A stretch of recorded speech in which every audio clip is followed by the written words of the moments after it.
बेहद स्वागत है जी सभी स्टूडेंट्स का। हमारे साथ मौजूद हैं जसमीत भाटिया जी, लैंडमार्क इमिग्रेशन के चीफ हैं। एक बार फिर हमारा टॉपिक आज बड़ा इम्पॉर्टेंट है। कनाडा में इस वक्त सबसे ज़्यादा डिमांड उन कोर्सेज़ की है जिनके साथ आपको पीआर का रास्ता खुला मिलेगा, वरना बहुत सारे ऐसे कोर्सेज़ हैं जो आपको पीआर नहीं दिलवा पाएंगे आज के वक्त में। तो कनाडा जाने से पहले जो स्टूडेंट्स कनाडा जाना चाहते हैं, ये तय कर लीजिए कि आपको वही कोर्सेज चूज़ करना है जिससे आपको पीआर मिल सके। और वो कोर्सेज कौन कौन से हैं, क्या आपकी क्वालिफिकेशन के रेलेवेंट हैं, इसी पर जसमीत भाटिया जी हमको आज ब्रीफ करेंगे। जसमीत जी, आपका बेहद स्वागत है जी। Hello everyone. जसमीत जी, कैसे कैसे कोर्सेज हैं, क्या हमारे जो कॉमन मैक्सिमम मेजॉरिटी स्टूडेंट्स हैं उनके प्रोफाइल्स रेलेवेंट बनेंगे? कोर्सेज ज़रूर बताएं। देखो सुरेंद्र जी, मैं एक चीज़ बताऊँ कि जब जैसे जैसे ये इंडस्ट्री इवॉल्व हुई पिछले 10 साल में, तो जो ऑब्जेक्टिव था बच्चे का वो चेंज होता गया। पहले शुरू में जब स्टूडेंट जा रहा था कनाडा या किसी भी कंट्री जा रहा था ना, उसका ऑब्जेक्टिव था पढ़ाई। तो रिजल्ट तो पीआर में आना ही था, क्योंकि एक फोकस से जा रहा था कि मेरा ऑब्जेक्टिव है स्टडी। तो जब ऑब्जेक्टिव स्टडी होगा तो रिजल्ट होगा पीआर, सेटलमेंट, अच्छे पैसे, अच्छा घर, अच्छी सब कुछ, सब बढ़िया सेट। अब जब बच्चे को स्टूडेंट वीज़ा मिल रहा है, और अब पिछले 3-4 साल से ऐसे हुआ कि पूरे इंडिया में ही मैं कहूँगा कि ऑब्जेक्टिव चेंज हो गया। पढ़ाई ऑब्जेक्टिव ही नहीं रहा, वर्क ऑब्जेक्टिव हो गया। काम करने जाना मैंने, पर गवर्नमेंट ने तो आपको स्टडी वीज़ा दिया है, पर आपका जब माइंड सेटअप चेंज हो गया, माइंड वॉश कर दिया गया और आप लोगों की सोच बदल गई, तो ऐसा हुआ कि स्टूडेंट एक गलत माइंड सेट से बाहर जा रहा है, जो कि बिल्कुल गलत है। इंडिया की रेपुटेशन को हर्ट कर रहा है। मैं कहूँगा स्पेशली नॉर्थ इंडियन स्टूडेंट्स, तो कल को ऐसा हो सकता है कोई भी कंट्री, आज की डेट में कनाडा फिर भी एक्सेप्ट कर रहा है, कोई भी कंट्री कहेगा कि नॉर्थ इंडियन स्टूडेंट मत भेजो क्योंकि ये पढ़ने नहीं आते। ऑस्ट्रेलिया तो सरेआम कह ही रहा है क्योंकि हम पढ़ने नहीं जाते, हमारा ऑब्जेक्टिव सेम नहीं है। स्टूडेंट्स, जब हमारा एक ऑब्जेक्टिव क्लियर होगा तो रिजल्ट बहुत बढ़िया आएगा। पहली बात तो हम ऑब्जेक्टिव स्टडी करें। उसके बाद क्या था, पहले बच्चा आता था वो कहता था मुझे पढ़ना है, मुझे कोर्स अच्छा दो। अभी बच्चा दोबारा से ये चीज़ पूछने लग गया है। तो मेरे को लगता है कहीं ना कहीं जो कनाडा चेंजेस लेके आ रहा है वो बच्चे की बेटरमेंट के लिए ही है। कंसल्टेंट का नुकसान हुआ है क्योंकि बहुत सारे कंसल्टेंट ऐसे भी हैं जो अपनी दुकानें बंद कर गए हैं क्योंकि वो धोखाधड़ी के नाम पे काम चल रहा था, और बहुत सारे ऐसे कंसल्टेंट भी हैं जो अच्छा काम करते थे, उन्होंने अच्छा काम और अच्छा शुरू कर दिया। स्टूडेंट, जो कंसल्टेंट का काम है वो आपको एक अच्छा कोर्स दिलाना, गाइड करना कि आप वहाँ पे सेटलमेंट हो गए कि नहीं हो गए।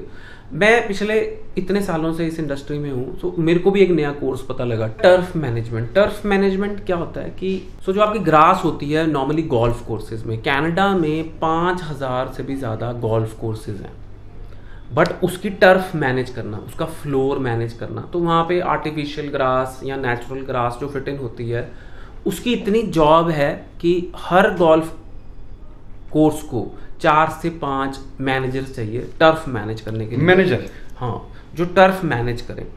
बट ये मुझे इस टूर में कनाडा के पता लगा कि इसका भी एक कोर्स है, और इसकी शॉर्टेज इतनी ज़्यादा है क्योंकि कनाडा में सबसे ज़्यादा गोल्फ कोर्सेज हैं दुनिया के, और सबसे ज़्यादा गोल्फ कनाडा में ही खेली जाती है।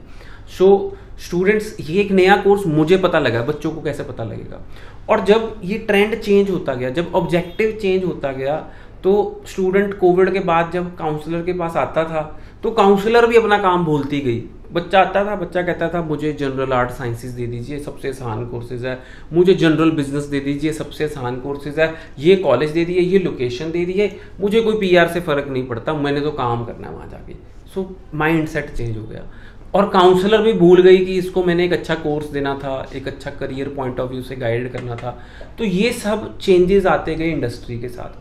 अभी फिर दोबारा हम स्क्वायर वन पे हैं, और स्क्वायर वन से अगर बात करें तो हमें दोबारा से किसी भी कंट्री में, ये कनाडा की बात नहीं कर रहा, अगर आप ऑस्ट्रेलिया जा रहे हो, यूके जा रहे हो, जर्मनी जा रहे हो, आप एक कोर्स अच्छा लेके जाएं ताकि आपको वहाँ पे जॉब मिले और सेटलमेंट अपॉर्चुनिटीज़ हो।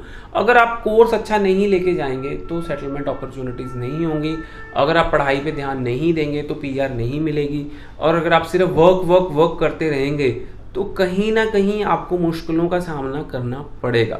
अभी आपको मैं एक चीज़ बताना चाहूँगा कि कनाडा में इस टाइम पे कम से कम नहीं तो 1 लाख बच्चा ऐसा होगा जो विड्रॉ हो चुका है कॉलेजेस से, जो फेल हो चुका है कॉलेजेस से, जो इधर उधर धक्के खा रहा है LMIA में या कुछ और वर्क परमिट कन्वर्जन में, पर अल्टीमेटली वो लॉयर्स को, इमिग्रेशन लॉयर्स को पैसे देता आ रहा है, which is a wrong way. जो आपने पैसा कमाया वो यहाँ खर्च कर दिया, उसका क्या फ़ायदा हुआ? और जो स्ट्रेस बढ़ गया कि अब मैं इलीगल हो गया हूँ, मेरा स्टेटस सही नहीं रहा, वो अलग है। सो स्टूडेंट्स एक फोकस माइंड से चलें, ऑब्जेक्टिव क्लियर करें। 2 साल की पढ़ाई है, अभी भी कनाडा में 2 साल की पढ़ाई है, वेयर एज अदर कंट्रीज में सब में बैचलर डिग्री करनी पड़ती है। कनाडा में 2 साल की पढ़ाई है, 2 साल पढ़ लें, पार्ट टाइम काम करें जितनी रिक्वायरमेंट है, और उसके बाद हम अच्छी जॉब करें, सेटल हों, और फिर हम देख सकते हैं कि हमने कितना काम करना है। बट अगर आप पहले पढ़ाई के दौरान अगर क्या कहते हैं काम पे ज़्यादा ध्यान देंगे तो yes there will be issues and you will not be able to survive in this tough environment, क्योंकि कनाडा बहुत ज़्यादा स्ट्रिक्ट होगा आने वाले टाइम में, और स्टूडेंट को पढ़ाई करनी बहुत ज़्यादा ज़रूरी है। अगर लिस्ट, जैसे आपने टर्फ मैनेजमेंट कोर्स बताया, कोई लिस्ट अगर आप बता सके और कौन कौन से डिमांड में पे देखो सुरेंद्र जी, देखो जितने डिमांड के कोर्सेज हैं वो सारे technical courses, trades courses, health courses, कुछ भी कर लें हेल्थ से related, early childhood, social service worker, personal development, एक डेवलपमेंट सर्विस वर्कर प्रोग्राम है, हेल्थ से रिलेटेड कुछ भी कर लें, जॉब ही जॉब है। Occupational therapist, massage therapist, job ही जॉब है। और अगर हम बात करें कि टेक्निकल साइड में कोई भी कोर्स कर रहे हैं, कोई भी टेक्नीशियन का कोर्स कर लें, बहुत जॉब्स हैं, क्योंकि कोई भी वेल्डिंग टेक्नीशियन नहीं बनना चाहता। हर कोई चाहता है कि, हर पेरेंट भी चाहता है कि मेरा बच्चा वेल्डिंग टेक्नीशियन घूम रहा है, मेरा बच्चा तो वाइट कॉलर जॉब करे। आपको एक चीज़ समझने की ज़रूरत है कि वेल्डिंग टेक्नीशियन की जॉब जल्दी मिलेगी, ज़्यादा पैसे मिलेंगे। जो वाइट कॉलर जॉब है उसमें कम पैसे मिलेंगे और जॉब भी नहीं मिलेगी। सो ये समझने की हमें ज़रूरत है। Welding technician, plumbing technician, heating ventilation technician, air conditioning technician, ये जॉब्स, बहुत जॉब्स हैं, इतनी जॉब्स हैं आप सोच भी नहीं सकते। और सेकेंडली PR भी, अगर जॉब मिल गई तो PR है।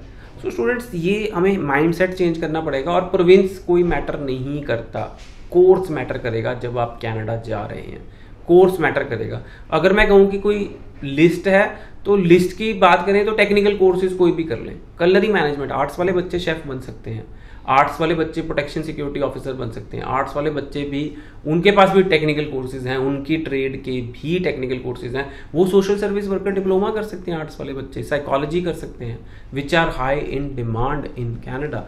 सो स्टूडेंट्स देखो, कोर्स हमें पकड़ना पड़ेगा, पढ़ाई करनी पड़ेगी। अगर हम ये सोच के जा रहे हैं कि पढ़ाई नहीं करनी है तो कहीं ना कहीं हमारा जो ऑब्जेक्टिव है वो सही नहीं है। चलिए, थैंक यू सो मच। बड़ी इंपॉर्टेंट इन्फॉर्मेशन हमको जसमीत जी ने दी है। सितंबर इनटेक और जनवरी 25 के लिए आप 90413 90412 इस नंबर पर आप बात करें और ज़्यादा जानकारी जसमीत जी से ले सकते हैं। Thank you so much. Thank you so much.